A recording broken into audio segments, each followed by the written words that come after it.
कौशाम्बी जिले के चरवा थाना क्षेत्र में मंगलवार दोपहर एक व्यक्ति के अपहरण की सूचना मिलने से पुलिस महकमे में हड़कंप मच गया, जिसके बाद पुलिस को सूचना दी गई और 4-5 अज्ञात व्यक्तियों द्वारा रामाश्रय नाम के एक व्यक्ति का अपहरण कर लिया गया।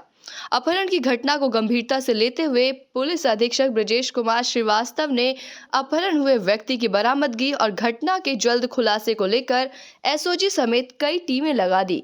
पुलिस की संयुक्त टीम द्वारा घटनास्थल और उससे जुड़े सभी तथ्यों की कड़ियों से पूछताछ की गई और साथ ही कड़ियों को जोड़ा गया तो अपहरण की घटना संदिग्ध बताई गई है। पुलिस ने सर्विलांस टीम की मदद से अपहृत हुए व्यक्ति को लखनऊ के चारबाग से सकुशल बरामद किया। पूछताछ में व्यक्ति द्वारा बताया गया कि उसे कुछ लोगों ने बहका दिया था कि वो यदि अपने आप को अपहरण दिखा देगा करता हुआ तो जिस केस की वो पैरवी कर रहा है उससे मुलजिम नहीं छूटेंगे। इसी कारण मैंने खुद के अपहरण की साजिश रची। पुलिस अधीक्षक ब्रजेश श्रीवास्तव ने प्रेस कॉन्फ्रेंस कर पूरे घटना की जानकारी दी।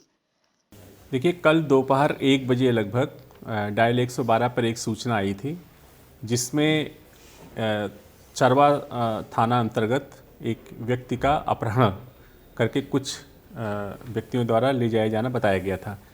इस पर जब पुलिस बल मौके पर पहुंचा था तो पता चला था कि ये एक व्यक्ति है जिन्होंने एक अभियोग पंजीकृत कराया था अपनी बेटी के मामले में। उनका अपहरण किया गया है।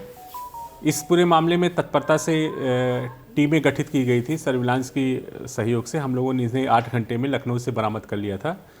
पूछने पर यह पता चला कि इनको कुछ लोगों ने इस चीज़ के लिए भ्रमित कर दिया था और बहका दिया था कि अगर आप किडनैपिंग का बहाना करेंगे। इनके वास्तव में कोई किडनैप नहीं हुआ था।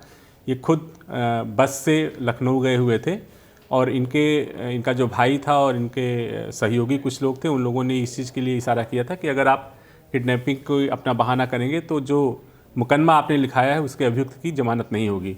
फिलहाल गाजियाबाद के लोनी में चलाई जा रही अवैध रूप से लाल बाग सब्जी मंडी से परेशान होकर कॉलोनी वासियों ने विधायक नंदकिशोर गुर्जर की गाड़ियों को रोककर कहा कि जब तक हमारी समस्या का समाधान नहीं होगा हम विधायक को जाने नहीं देंगे।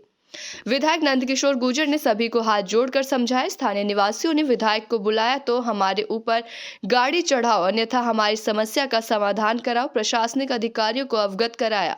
मौके पर तहसीलदार लोनी को बुलाया जा रहा है ताकि उनसे समस्याओं का समाधान करवाया जा सके। मुझे दिल्ली जाना था तो इनकी बात जायज़ है। कॉलोनी के लोग सामने आ गए, हमारे अपने लोग हैं, गाड़ी के सामने खड़े हो गए तो मैं कहा भाई रोको। हाथ जोड़े समझाए, वो हमसे खैर बात मान ली। तो इस बात के लिए मैं उनका आभारी हूँ। और उनका हमारे खिलाफ गाड़ी का घेराव करना या हमें घेर के खड़ा होना कि जब तक मंडी नहीं हटेगी नहीं जाओगे, वो ये उनकी पीड़ा है और लंबे समय से वो संघर्ष कर रहे हैं। इसमें माननीय न्यायालय का भी आदेश है और उसके बावजूद भी क्या कारण है, अधिकारियों को मैंने कहा है, बुलाया है अभी, और ये अभी तो जाने नहीं दे रहे हैं। अब मैं इनसे त्यागी जी से, बीरबल, ये सारे जितने भी हमारे यहाँ के प्रमुख लोग हैं, इनसे रिक्वेस्ट भी कर रहा हूँ, भाई मुझे दिल्ली एक कार्यक्रम में जाना है, लेकिन अब ये कह रहे जब तक नहीं जाओगे जब तक निर्णय नहीं होगा। तो इसलिए अब जैसा ये कहेंगे, भाई ये तो जो भी कुछ है मालिक यही हैं, बनाने वाले यही हैं हमें, तो इनकी पीड़ा जायज़ है। यहाँ जो जानकारी आई है, अपराधी किस्म के लोग आते हैं और बहन बेटियों से बदतमीजी करते हैं शराब के नशे में। मतलब जो हालात नहीं है, कुछ लोगों ने घर पे पलायन के बोर्ड लगाए हैं, ये भी मेरे लिए बहुत तकलीफ की बात है। तो भारतीय क्रिकेट टीम के पूर्व कप्तान विराट कोहली बुधवार को अपनी धार्मिक यात्रा पर श्रीधाम वृंदावन पहुंचे। उन्होंने अपनी पत्नी बॉलीवुड की मशहूर अभिनेत्री अनुष्का शर्मा के साथ कई धार्मिक स्थलों पर जाकर ध्यान लगाया। उनके निजी सुरक्षा कर्मियों की शक्ति के चलते मीडिया कर्मी को कवरेज करने से दूर रखा गया। इतना ही नहीं, उन्होंने पुलिस सुरक्षा लेने से भी इनकार कर दिया। सिर्फ एक उप निरीक्षक और एक चेतक ही उनके साथ रहने को कहा। विराट कोहली सबसे पहले परिक्रमा मार्ग स्थित नीम करौली आश्रम में बाबा नीम करौली महाराज के समाधि स्थल के दर्शन किए और बाबा महाराज का आशीर्वाद ग्रहण किया, जिसके बाद मथुरा मार्ग स्थित आनंदमयी आश्रम पहुंचे। मथुरा के थाना कोतवाली के अंतर्गत माहौली रोड पर स्थित जनकपुरी कॉलोनी में बच्चों में हुए झगड़े को लेकर दो परिवार आपस में भिड़ गए।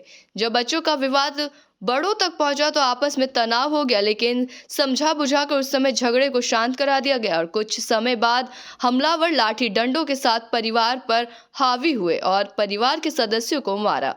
कुछ समय बाद हमलावर लाठी डंडों के साथ परिवार पर हावी हुए और परिवार के सदस्यों को मरा समझकर दबंग लोग फरार हो गए, जिससे महिला के शरीर पर गंभीर चोटों के साथ नाक पर गंभीर चोटें आई हैं और महिला के पति बेनामी के सर पर इस तरह प्रहार किया गया कि 2 दिन बाद वो कोमा से बाहर आया।